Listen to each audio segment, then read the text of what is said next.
Assalamualaikum warahmatullahi wabarakatuh. Perkenalkan, nama saya Nur Inayah dengan NIM 230602021. Saya di sini akan menjelaskan sedikit tentang respirasi dan fotosintesis pada tumbuhan. Yang pertama adalah fotosintesis.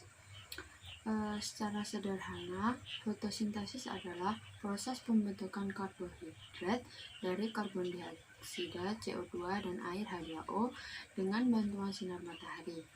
Tumbuhan mampu melakukan fotosintesis karena mempunyai sel-sel yang mengandung klorofil atau zat hijau daun. Dalam fotosintesis, energi cahaya matahari diserap oleh klorofil dan diubah menjadi energi kimia yang disimpan dalam bentuk karbohidrat atau senyawa organik lainnya. Di dalam tumbuhan, karbohidrat diubah menjadi protein, lemak, vitamin, atau senyawa yang lain. Senyawa-senyawa organik ini selain dimanfaatkan oleh tumbuhan itu sendiri, juga dimanfaatkan oleh manusia dalam hewan herbivora sebagai bahan makanan. Fotosintesis melibatkan banyak reaksi kimia yang kompleks.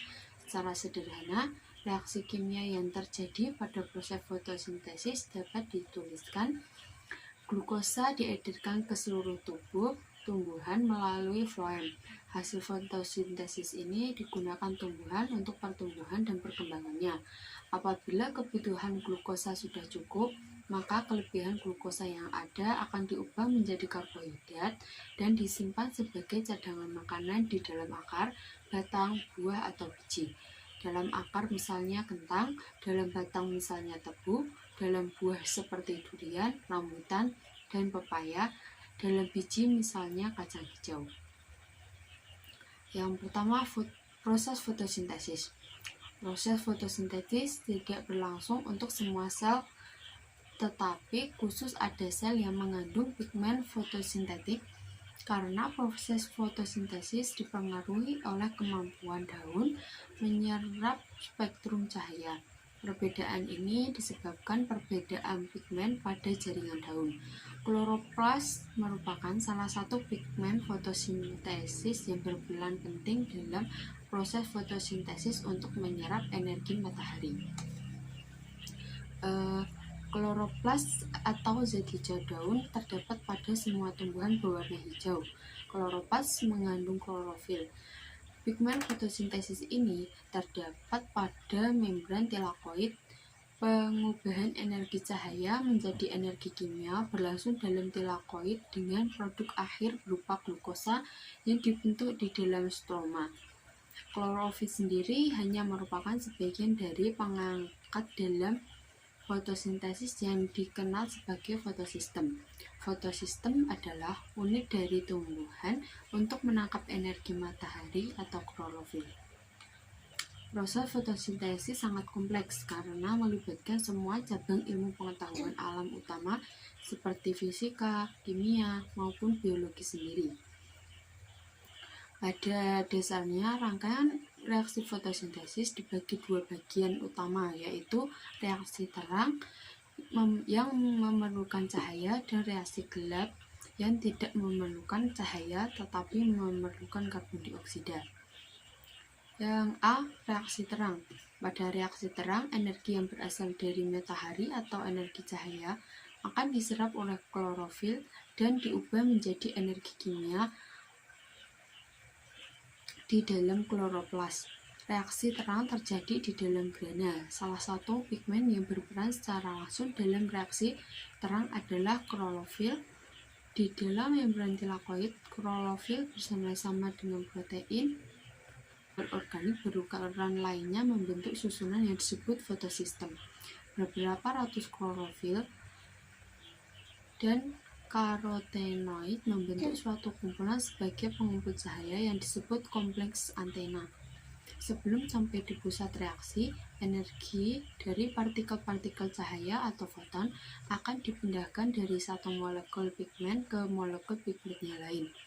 Pusat reaksi merupakan molekul klorofil pada fotosistem yang berfungsi sebagai tempat terjadinya reaksi kimiawi atau reaksi cahaya fotosintesis pertama kalinya. Di dalam membran tilakoid terdapat dua macam fotosistem berdasarkan urutan penemunya, yaitu fotosistem pertama dan fotosistem kedua. Setiap fotosistem tersebut mempunyai klorofil pusat reaksi yang berbeda, tergantung dari kemampuan menyerap panjang gelombang cahaya. Klorofil pusat reaksi pada fotosistem 1 disebut P700 karena mampu menyerap panjang gelombang cahaya 700 nm. Spektrumnya sangat meram, sedangkan pada fotosistem 2 disebut P680 spektrum merah. Cahaya yang mengionisasi molekul klorofil pada fotosistem 2 akan membuatnya melepaskan elektron yang ditransfer sepanjang rantai transport elektron. Energi elektron ini digunakan untuk fotofosforilasi yang menghasilkan ATP, satuan pertukaran energi dalam sel. Reaksi ini menyebabkan fotosistem 2 mengalami defisit atau kekurangan elektron yang harus segera diganti. Pada tumbuhan dan alga, kekurangan elektron ini dipenuhi elektron dari hasil ionisasi air yang terjadi bersamaan dengan ionisasi klorofil. Hasil ionisasi air ini adalah elektron dan oksigen. Oksigen dari proses fotosintesis hanya dihasilkan dari air, bukan dari karbon dioksida. Pada saat yang sama dengan ionisasi fotosistem 2, cahaya juga mengionisasi fotosistem 1, melepaskan elektron yang ditransfer sepanjang rantai transport elektron yang akhirnya mereaksi NADP menjadi NADPH. Dalam fotosistem terdapat ratusan antena atau klorofil. Oleh karena itu, aliran elektron pada reaksi terang akan mengikuti suatu rute tertentu, atau dua aliran elektron pada reaksi terang, yaitu yang pertama aliran elektron non-siklik dan aliran elektron siklik. Yang pertama, aliran elektron non-siklik. Langkah awal dari reaksi terang adalah transfer elektron transitasi dari klorofil pusat reaksi menuju molekul khusus yang disebut akseptor elektron primer. Air 1120 diuraikan menjadi 2 ion hidrogen dan 1 atom oksigen, kemudian melepaskan O. Elektron yang berasal dari air H2O mengganti elektron yang hilang pada P680. Sebagaimana sistem transportasi elektron pada reaksi aerob. Transport elektron pada reaksi terang ini melalui rantai transport elektron menuju fotosistem 1 atau P700. Secara berturut-turut, rantai elektron disebut yaitu plastoconion atau Pg, merupakan elektron kompleks sitokrom, dan plastocyanin atau Pe merupakan protein yang mengandung tembaga. Adanya aliran elektron ini akan menghasilkan energi yang kemudian tersimpan sebagai ATP. Pembentukan ATP yang menggunakan energi cahaya melalui aliran elektron non-siklis pada reaksi terang ini disebut dengan fotofosforilasi non-siklik. Setelah elektron menempati fotosistem 1 atau P700, elektron ditangkap oleh akseptor primer fotosistem 1. Elektron melalui rantai transport elektron kedua, yaitu melalui protein yang mengandung besi atau ferrodoksin Fd. Selanjutnya, enzim NADP+ reduksi mentransfer elektron ke NADPA sehingga membentuk NADPH yang menyimpan elektron berenergi tinggi dan berfungsi dalam sintesis gula dalam siklus berikutnya, yaitu siklus Calvin. Dengan demikian, reaksi terang menghasilkan ATP dan NADPH. Yang kedua, aliran elektron siklik.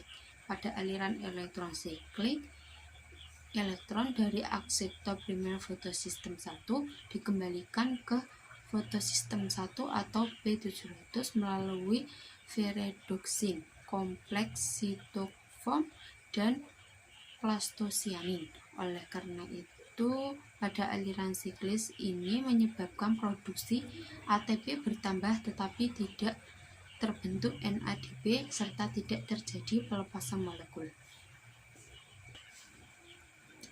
Yang B, reaksi gelap atau siklus Kelvin. Bahan-bahan yang dihasilkan dalam reaksi terang akan digunakan dalam siklus Kelvin. ATP digunakan sebagai sumber energi dan NADPH sebagai tenaga pereduksi untuk penambahan elektron berenergi tinggi. Siklus Kelvin terjadi pada bagian kloroplas yaitu stroma. Pada reaksi gelap ini, bahan untuk fotosintesis CO2 nantinya akan dibentuk menjadi molekul gula setelah melalui 3 tahapan, antara lain fiksasi karbon. Pada tahap ini, gula berkarbon 5 yang disebut ribulosa 1 bisfosfat atau RUBB mengikat sisi, membentuk senyawa intermediate yang tidak stabil, sehingga terbentuk 3 fosfogliserat. Pembentukan tersebut dikatalisis oleh enzim RUBB. Karboksilase atau Robisco sebagian besar tumbuhan dapat melakukan fiksasi karbon dan menghasilkan senyawa atau produk pertama berkarbon 3, yaitu 3 fosfogliserat. Oleh karena itu, tumbuhan yang dapat memfiksasi CC ini disebut tumbuhan C3. Contohnya adalah tanaman padi, gandum, dan kedelai. Pada beberapa tumbuhan, fiksasi karbon mendahului siklus Kelvin dengan cara membentuk senyawa berkarbon 4 sebagai produk pertamanya. Tumbuhan seperti ini disebut tumbuhan C4. Contohnya adalah tebu, jagung, dan anggota rumput-rumputan. Tidak seperti tumbuhan C4 dan C3, tumbuhan kaktus dan nanas mempunyai stomatanya pada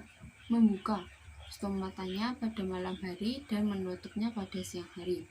Pada saat stomata terbuka, tumbuhan mengikatkan CO2 pada berbagai asam organik.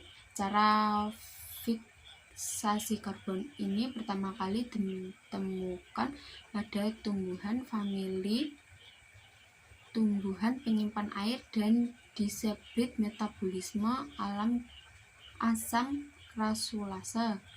Tumbuhannya disebut tumbuhan CIM. Asam organik atau senyawa intermediate yang dibuat pada malam hari disimpan dalam vakuola sel mesofis 1 sampai pagi hari. Pada siang hari, stomata tertutup, reaksi terang dapat memasukkan ATP dan NADPH untuk siklus Kelvin. Pada saat ini, asam organik melepaskan CO2 dan memasuki molekul gula atau RUBB dalam kloroplas. Dengan demikian, baik tumbuhan C4, C3 maupun CIM akan menggunakan siklus Kelvin setelah fiksasi CC untuk membentuk molekul gula dari karbon dioksida. Selanjutnya, reduksi. Setiap molekul 3-PGA menerima gugus fosfat dari ATP sehingga terbentuk 1,3 bisfosfogliserat. Elektron dari NADPH mereduksi bisfosfogliserat dalam bentuk 6 molekul gliseraldehid 3-fosfat atau G3P yang dikatalisis oleh G3P dehidrogenase. Satu molekul G3P akan keluar sebagai molekul gula atau glukosa dan senyawa organik lain yang diperlukan tumbuhan. Sedangkan 5 molekul G3P yang lain akan masuk ke tahapan regenerasi. Yang selanjutnya, pembentukan kembali atau regenerasi RUBB. Pada tahapan terakhir siklus Kelvin ini, RUBB sebagai pengikat CO2 dibentuk kembali oleh molekul G3P. RUBP siap untuk mengikat CO2 kembali dan siklus Kelvin dapat berlanjut kembali. Dengan demikian, molekul gula tidak akan terbentuk hanya dengan reaksi terang atau siklus Kelvin saja. Oleh karena itu, kedua proses tersebut merupakan gabungan proses untuk terjadinya fotosintesis. Pada proses fotosintesis juga menghasilkan molekul gula. Gula yang dibuat kloroplast tersebut akan digunakan untuk proses respirasi tumbuhan atau menyusun senyawa organik lainnya dalam sel tumbuhan. Gula tersebut akan diedarkan ke seluruh bagian tubuh dalam bentuk gula sederhana seperti glukosa. Molekul-molekul gula terlebih yang terbentuk selama fotosintesis dan tidak diedarkan akan menumpuk atau disimpan di dalam plastida sebagai sumber cadangan energi dalam bentuk amilum atau pate atau polisakarida. Yang B, respirasi. Respirasi adalah proses penguraian bahan makanan yang menghasilkan energi. Respirasi dilakukan oleh semua penyusun tubuh, baik sel-sel tumbuhan maupun sel hewan dan manusia. Respirasi dilakukan baik siang maupun malam hari. Sebagaimana kita ketahui, dalam semua aktivitas makhluk hidup memerlukan energi, begitu juga dengan tumbuhan. Respirasi terjadi pada seluruh bagian tubuh tumbuhan. Pada tumbuhan, tingkat tinggi respirasi terjadi baik pada akar, batang, maupun daun, dan secara kimia pada respirasi aerobik pada karbohidrat atau glukosa adalah kebalikan dari fotosintesis. Pada respirasi, pembakaran glukosa oleh oksigen akan menghasilkan energi karena semua bagian tumbuhan tersusun atas jaringan dan jaringan tersusun atas sel, maka respirasi terjadi pada sel.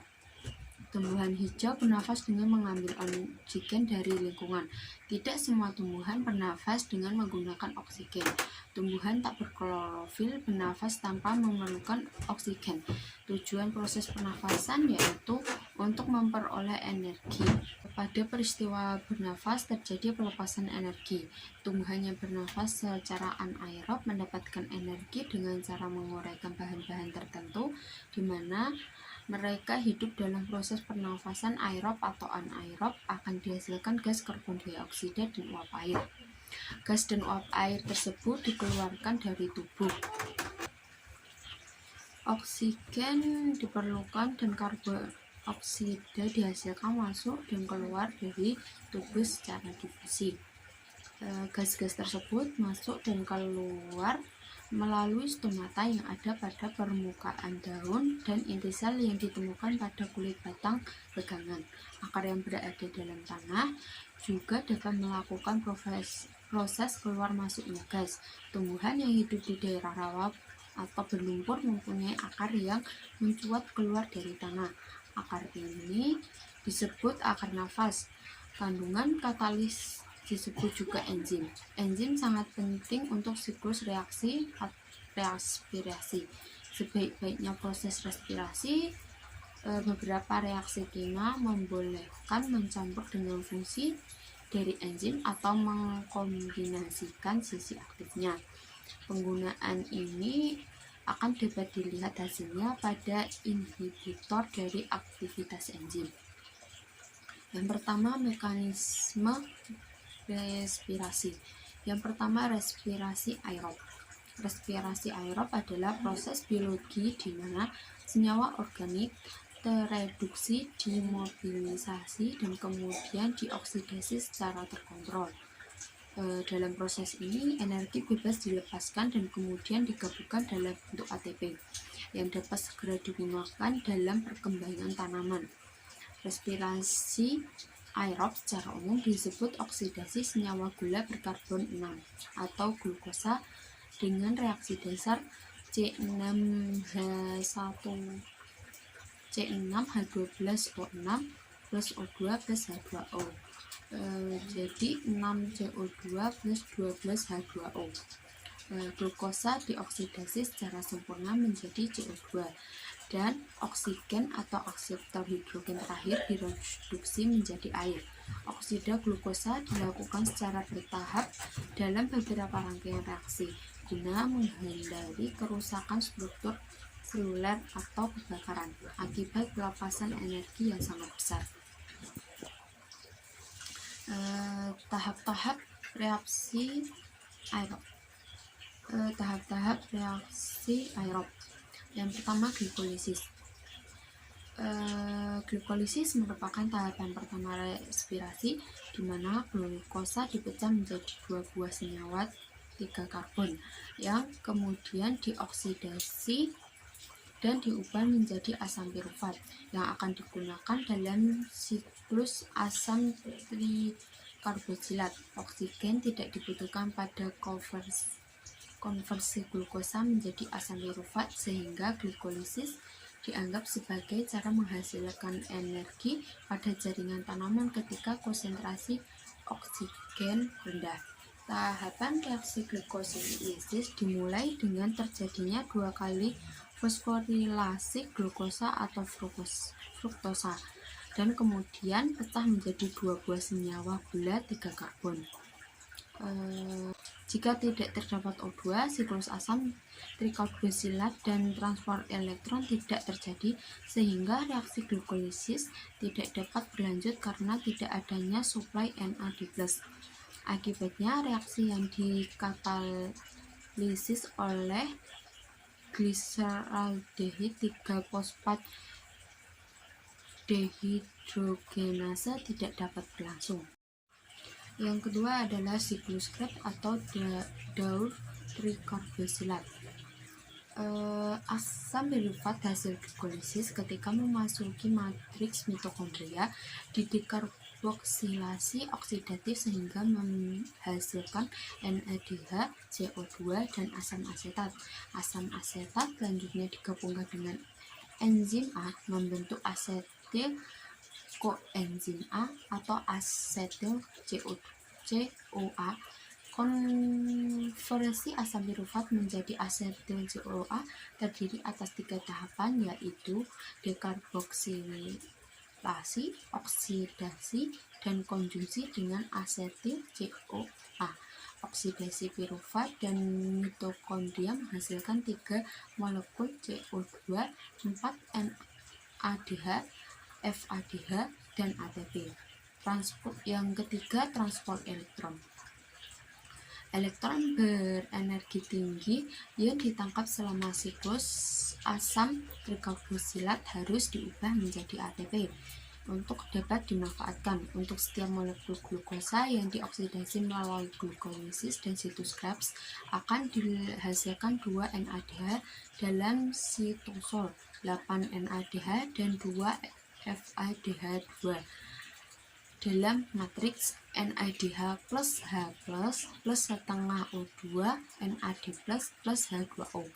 Oksidasi glukosa secara sempurna menghasilkan 4 ATP, 2 NADH dalam sitosol, 8 NADH, 2 dan 2 FADH dalam mitokondria. Karena 1 NADH setara dengan 3 ATP dan 1 FADH2 setara dengan 2 ATP, maka dari 1 molekul glukosa dihasilkan total 38 ATP.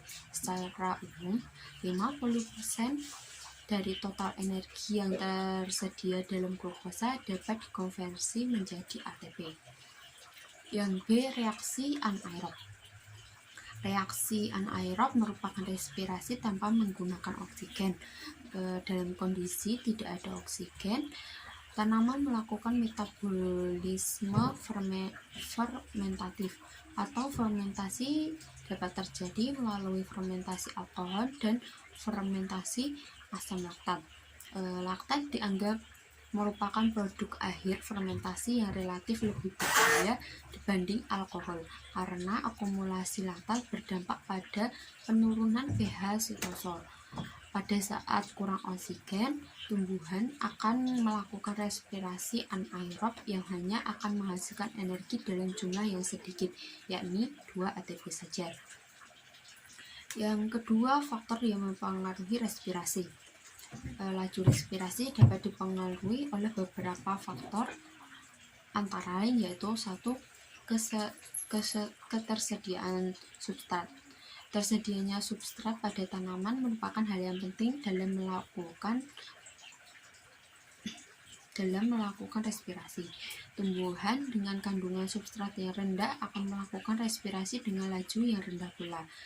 Demikian sebaliknya, bila substrat yang tersedia cukup banyak, maka laju respirasi akan meningkat. Yang kedua, ketersediaan oksigen.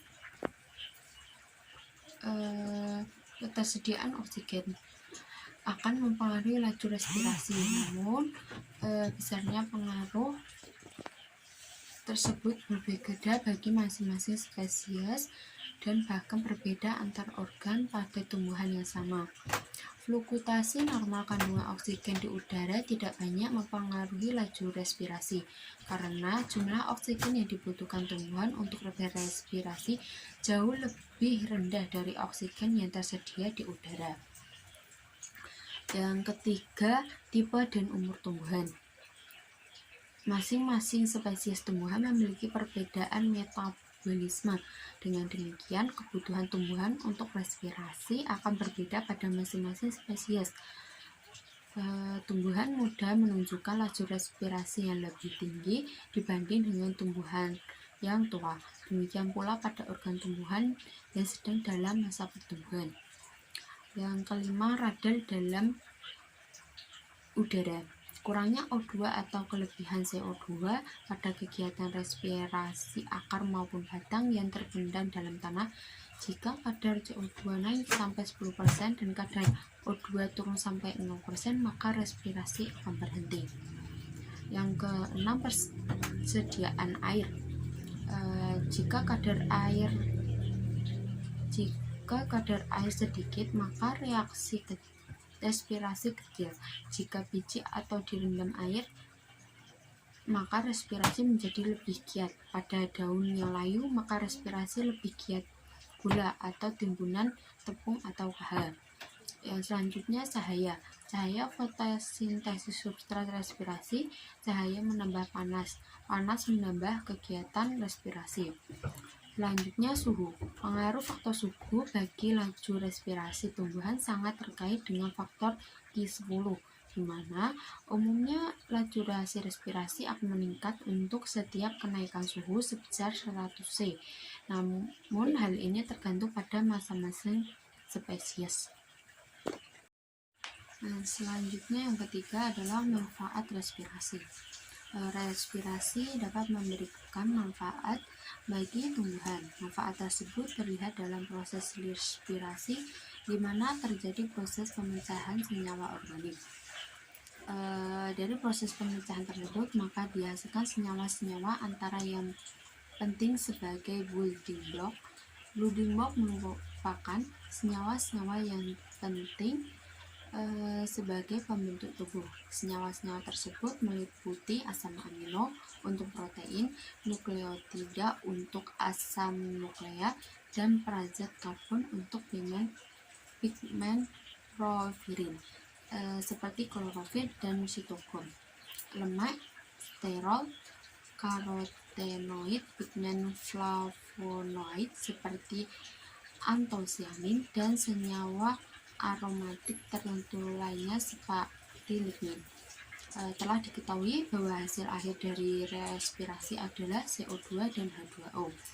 Hal ini terjadi bila substrat secara sempurna dioksidasi. Namun, bila berbagai senyawa di atas terbentuk, substrat awal respirasi tidak keseluruhannya diubah menjadi CO2 dan H2O. Hanya beberapa substrat respirasi yang dioksidasi seluruhnya menjadi CO2 dan H2O. Sedangkan sisanya digunakan dalam proses anabolik, terutama di dalam sel yang sedang tumbuh. Sedangkan energi yang ditangkap dari proses oksidasi sempurna beberapa senyawa dalam proses respirasi dapat digunakan untuk mensintesis molekul lain yang dibutuhkan untuk pertumbuhan. Demikian penjelasan yang dapat saya sampaikan. Kurang lebihnya mohon maaf. Wassalamualaikum warahmatullahi wabarakatuh.